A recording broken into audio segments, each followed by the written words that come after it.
Assalamualaikum warahmatullahi wabarakatuh. Di sini kami akan menjelaskan mengenai teori-teori Islamisasi Nusantara. Yang pertama, kita akan membahas definisi mengenai Islamisasi dan Nusantara. Islam sebagai ajaran yang bersumber kepada Al-Quran dan Hadis merupakan satu kesatuan ajaran yang utuh yang diyakini oleh pemeluknya sebagai petunjuk hidup dan pedoman hidup. Islamisasi yaitu masuknya Islam, dan sedangkan Nusantara yaitu seluruh wilayah di Indonesia. Yang selanjutnya kita akan membahas mengenai teori-teori Islamisasi. Yang pertama yaitu ada teori Arab. Teori ini pertama kali dikemukakan oleh Greyfoot, Kaiser, Neyman, De Hollander, dan Fred, di mana Greyfoot menyatakan bahwa Islam datang langsung dari Arab. Namun, ia menyatakan adanya hubungan dengan orang-orang Mohammedan di India Timur. Sedangkan Kaiser beranggapan bahwa Islam datang dari Mesir yang bermazhab Syafi'i, sama seperti yang dianut oleh kaum muslimin Nusantara pada umumnya. Sedangkan Neyman dan De Hollander menyatakan bahwa menyebut Hadramaut bukan Mesir sebagai sumber datangnya Islam, sebab Muslim Hadramaut adalah pengikut mazhab Syafi'i seperti juga kaum muslimin Nusantara. Sementara itu, Fred hanya menyebut orang-orang Arab tanpa menunjuk asal mereka di Timur Tengah maupun kaitannya dengan Hadramaut, Mesir ataupun India. Teori yang sama juga dikemukakan oleh Hamka bahwa sejarah masuknya Islam ke Nusantara pada tahun 1962, Islam masuk ke Indonesia langsung dari Arab atau Mekah. Yang kedua adalah teori India atau teori Gujarat. Teori India ini menyatakan bahwa Islam masuk ke Nusantara yaitu dari orang-orang India. Teori ini pertama kali dikemukakan oleh Pietsnapel, yaitu seorang ahli Melayu dari Universitas Leiden di Belanda pada tahun 1872. Lalu teori ini direvisi oleh Snodgrass bahwa menyatakan bahwa Islam tersebar di Indonesia berasal dari wilayah Malabar dan Coromandel, di mana kota-kota ini yaitu kota pelabuhan di India Selatan. Setelah Islam berpijak kuat di kota tersebut, penduduk Deccan datang ke kota tersebut dan menjadi perantara antara pedagang Muslim dengan pedagang yang ada di Indonesia. Setelah itu, para penduduk yang dari Deccan menetap di kota-kota pelabuhan di Indonesia dan mulai menyebarkan benih-benih agama Islam di Indonesia. Yang ketiga adalah teori batu nisan. Teori ini dikemukakan oleh Khatimi bahwa Islam masuk ke Indonesia itu dari Bengali atau Bangladesh. Khatimi berpendapat bahwa batu nisan yang terdapat di Samudra Pasai bentuk dan gayanya mirip dengan batu nisan yang terdapat di Bengali atau Bangladesh. Yang keempat adalah teori Persia. Teori ini dikemukakan oleh P.A. Hussein Jayaningrat yang lebih menitikberatkan kepada kebudayaan masyarakat Muslim di Indonesia banyak kesamaan dengan kebudayaan yang ada di Persia. Contohnya peringatan 10 Muharram atau Asyura sebagai hari peringatan Syiah terhadap syahidnya Husain yang diperingati dengan membuat bubur syuro. Selanjutnya adalah faktor-faktor yang mempengaruhi Islamisasi di Indonesia. Yang pertama, melalui perdagangan. Para pedagang yang berasal dari Arab, India atau Gujarat, dan dari Persia yang terlibat dalam perdagangan Asia Tengah, Asia Barat, dan Asia Tenggara. Pada abad ke-7 sampai abad ke-16, para pedagang Muslim yang akhirnya singgah di Indonesia semata-mata tidak hanya melakukan kegiatan dagang. Melalui hubungan dagang tersebut, agama dan kebudayaan Islam mulai masuk ke Indonesia. Dan pada abad ke-9, orang-orang Islam mulai mendirikan perkampungan Islam, yaitu di Malaka, di Aceh, dan di Palembang. Yang kedua, melalui faktor politik. Masuknya Islam melalui faktor ini dapat dilihat ketika Samudra Pasai menjadi kerajaan. Banyak penduduk yang memeluk agama Islam. Di Maluku dan Sulawesi Tengah, kebanyakan rakyat masuk Islam setelah rajanya memeluk Islam terlebih dahulu. Hal ini terbukti bahwa politik sangat berpengaruh sebagai faktor islamisasi di Indonesia. Yang ketiga yaitu melalui faktor perkawinan. Dari segi ekonomi, para pedagang muslim memiliki status sosial yang lebih baik daripada pribumi kebanyakan, sehingga putri-putri bangsawan tertarik untuk menikah dengan pedagang muslim tersebut.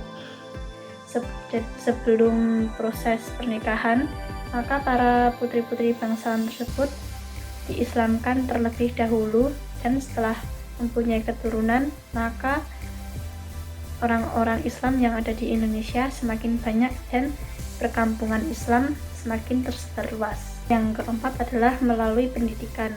Pendidikan yang dilakukan oleh para wali, ulama, kiai, atau guru agama yang mendidik murid-murid mereka. Tempat yang paling pesat untuk mengembangkan ajaran Islam adalah di pondok pesantren. Di tempat itu, para santri dididik dan diajarkan agama Islam secara mendalam. Mereka betul-betul menguasai agama Islam. Dan setelah lulus dari pondok pesantren tersebut, para santri kembali ke daerahnya masing-masing untuk menyebarkan agama yang telah didapat dari pondok pesantren tersebut ke masyarakat sekitarnya. Yang kelima adalah melalui kesenian. Kesenian merupakan wahana untuk berdakwah bagi para pemuka agama di Indonesia. Pada proses ini yang paling terkenal menggunakannya adalah para wali yang menyebarkan Islam di Jawa. Salah satu media pertunjukan yang paling terkenal melalui kesenian yaitu melalui pertunjukan wayang. Yang keenam yaitu melalui tasawuf.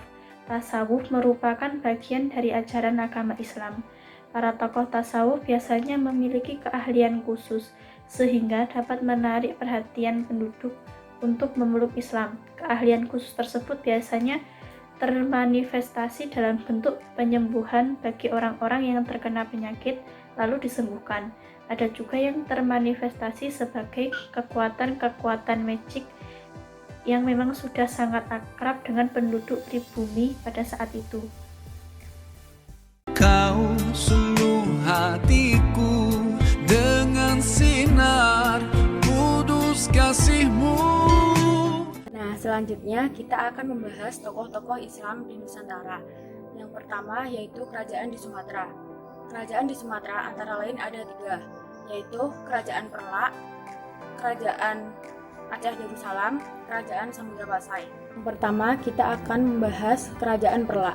Pada tahun 173 Hijriah, sebuah kapal layar dipimpin oleh Mahkada Khalifah dari Teluk Kampai, Gujarat, berlabuh di Bandar Perlak dengan membawa kira-kira 100 orang anggota dakwah yang terdiri atas orang Arab, Persia, dan Hindia. Mereka menyamar sebagai awak kapal dagang dan Mahkada Khalifah sebagai kaptennya.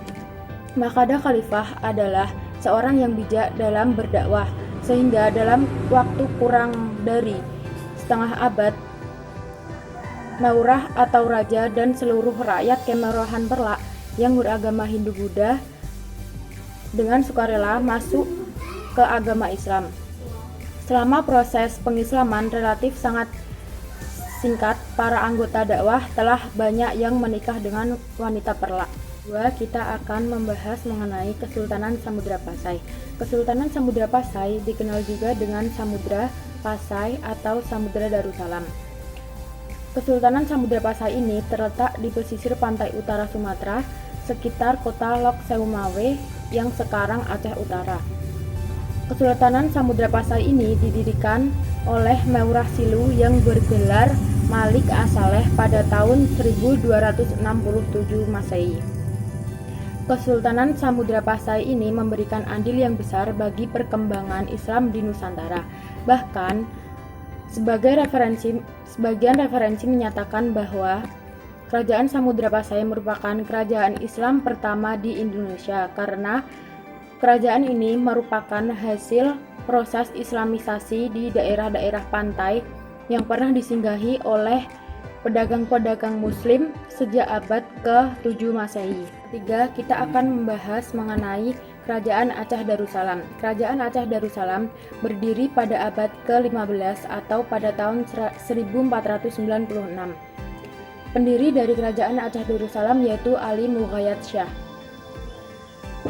Kerajaan Aceh Darussalam, dari perjalanan sejarah Kerajaan Aceh Darussalam dapat dilihat bahwa perkembangan kerajaan tersebut cukup signifikan. Terlihat dari kemajuan yang dialami ulamanya ketika dipimpin oleh Sultan Iskandar Muda karena sudah mampu memukul mundur pasukan penjajah, bahkan kekuasaannya sudah melebar ke wilayah Nusantara, termasuk Pulau Jawa dan Kalimantan. Nah, yang kedua kita akan membahas tentang kerajaan Islam yang ada di Jawa. Yang pertama yaitu Kerajaan Demak. Para ahli sejarah sependapat bahwa penyebar Islam di Jawa adalah para Wali Songo. Mereka tidak hanya berkuasa pada lapangan keagamaan, tapi juga dalam pemerintah dan politik. Kerajaan Demak telah memberikan kontribusi yang besar terhadap perkembangan Islam di Jawa karena kegigihan para raja yang pernah memimpin kegiatan tersebut sehingga Kerajaan Demak bisa dikenal di mana-mana dan menjadi kerajaan Islam pertama di Jawa. Yang kedua yaitu Kerajaan Pajang. Kerajaan Pajang merupakan kelanjutan dari Kerajaan Demak. Raja pertamanya adalah Joko Tingkir. Kerajaan Pajang tidak berlangsung lama dalam sejarah kerajaan Islam di Jawa, tapi kerajaan ini telah menorehkan sejarah tentang eksistensinya sebagai salah satu kerajaan Islam yang pernah berpengaruh di Jawa. Raja pertama dari Kerajaan Mataram yaitu Senopati. Setelah Senopati wafat, maka digantikan oleh putranya yang bernama Seto Ing Rapya. Setelah Seto Ing Rapya wafat, maka digantikan oleh putranya yang bernama Sultan Agung. Sultan Agung telah mempersatukan Jawa Timur dan Mataram serta daerah-daerah yang lain. Sejak tahun 1630, mencurahkan perhatiannya untuk membangun negara seperti menggalakkan pertanian, perdagangan dengan luar negeri dan sebagainya. Pada zaman Sultan Agung, kebudayaan, kesenian, dan kesusastraan sangat maju. Selanjutnya yaitu Kerajaan Cirebon dan Banten. Kesultanan Cirebon merupakan kerajaan Islam pertama di Jawa Barat. Kerajaan ini didirikan oleh Sunan Gunung Jati. Setelah Sunan Gunung Jati wafat, terjadilah kekosongan jabatan pemimpin tertinggi Kerajaan Islam Cirebon. Kekosongan pemegang kekuasaan itu kemudian diisi dengan mengukuhkan pejabat keraton yang selama Sunan Gunung Jati melaksanakan tugas dakwah pemerintahan dijabat oleh Fatahillah atau Fadilah Khan. Demikian pula dengan Kerajaan Banten. Setelah Sunan Gunung Jati menaklukkan Banten pada tahun 1525 Masehi, ia kembali ke Cirebon. Kekuasaan diserahkan kepada putranya yaitu Sultan Hasanuddin. Sultan Hasanuddin kemudian menikah dengan Putri Demak dan diresmikan menjadi Panembahan Banten tahun 1552 Masehi. Ia meneruskan usaha-usaha ayahnya dalam meluaskan daerah-daerah Islam, yaitu ke Lampung dan Sumatera Selatan. Pada tahun 1527 Masehi, ia berhasil menaklukkan Sunda Kelapa. Pada tahun 1568 Masehi, ketika kekuasaan Demak beralih ke Pajang, Sultan Hasanuddin memerdekakan Banten. Oleh karena itu, ia dianggap sebagai Raja Islam pertama di Banten. Ketika ia meninggal pada tahun 1570 Masehi, kedudukannya digantikan oleh putranya yaitu Pangeran Yusuf. Yang selanjutnya kita akan membahas mengenai kerajaan Islam yang berada di Kalimantan, Sulawesi, dan Maluku. Yang pertama yaitu Kerajaan Banjar.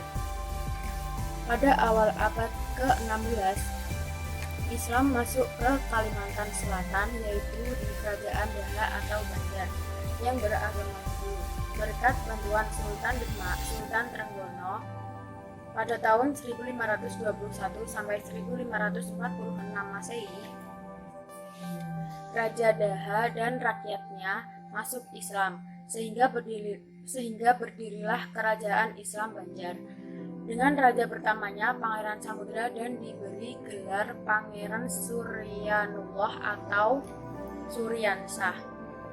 Pada tahun 1710 Masehi, di bawah pemerintahan Sultan Tahmillah telah lahir seorang ulama terkenal, yaitu Syekh Muhammad Arsyad Al-Banjari di desa Kalampayan, Martapura. Beliau membawa sinar yang lebih terang dalam syiar Islam di Kalimantan dengan mengajarkan ilmu-ilmu agama kepada masyarakat di wilayah itu, sehingga beliau terkenal sebagai mufti besar Kerajaan Banjar. Yang selanjutnya yaitu Kerajaan Gorontalo. Kedatangan Islam di Sulawesi Selatan agak terlambat jika dibandingkan dengan daerah-daerah lainnya di Indonesia seperti Sumatera, Jawa, Kalimantan, dan Maluku. Hal ini disebabkan karena Kerajaan Goa barulah dikenal sebagai kerajaan yang berpengaruh dan menjadi kerajaan dagang pada akhir abad ke-16 atau awal abad ke-17. Dalam kurun waktu tersebut, para pedagang muslim dari berbagai daerah Nusantara dan para pedagang asing dari Eropa mulai ramai mendatangi daerah ini. Lontarawajo menyebutkan bahwa ketiga datuk itu datang pada permulaan abad ke-17 dari Koto Tengah, Minangkabau. Mereka dikenal dengan nama Datuk Telue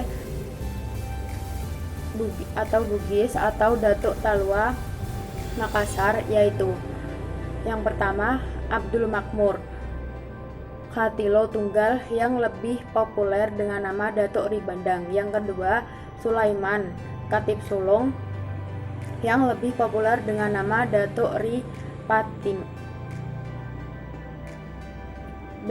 Patimang. Yang ketiga yaitu Abdul Jawad Khotib Bungsu yang lebih dikenal dengan nama Datuk Ri Tiro. Selanjutnya yaitu Kerajaan Ternate dan Tidore. Kerajaan Gapi atau yang kemudian lebih dikenal sebagai Kesultanan Ternate adalah salah satu dari 4 kerajaan Islam di Maluku dan merupakan salah satu kerajaan Islam tertua di Nusantara. Didirikan oleh Bab Mansur Malomo pada 1257. Tak ada sumber yang jelas mengenai kapan awal kedatangan Islam di Maluku, khususnya Ternate. Namun diperkirakan sejak awal berdirinya Kerajaan Ternate, masyarakat Ternate telah mengenal Islam, mengingat banyaknya pedagang Arab yang telah bermukim di Ternate kala itu.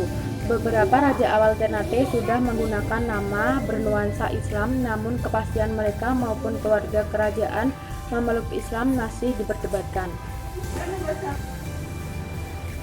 Kolano marhum tahun 1465 sampai 1486 Masehi. Penguasa Ternate ke-18 adalah raja pertama yang diketahui memeluk Islam bersama seluruh kerabat dan pejabat istana. Adapun Kesultanan Tidore adalah kerajaan Islam yang berpusat di wilayah kota Tidore, Maluku Utara, Indonesia sekarang.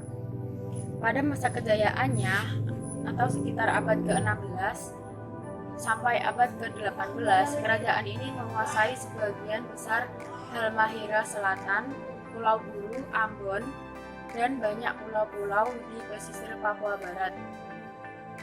Pada tahun 1521, Sultan Mansur dari Tidore menerima Spanyol sebagai sekutu untuk mengimbangi kekuasaan Kesultanan Ternate, saingannya yang bersekutu dengan Portugis.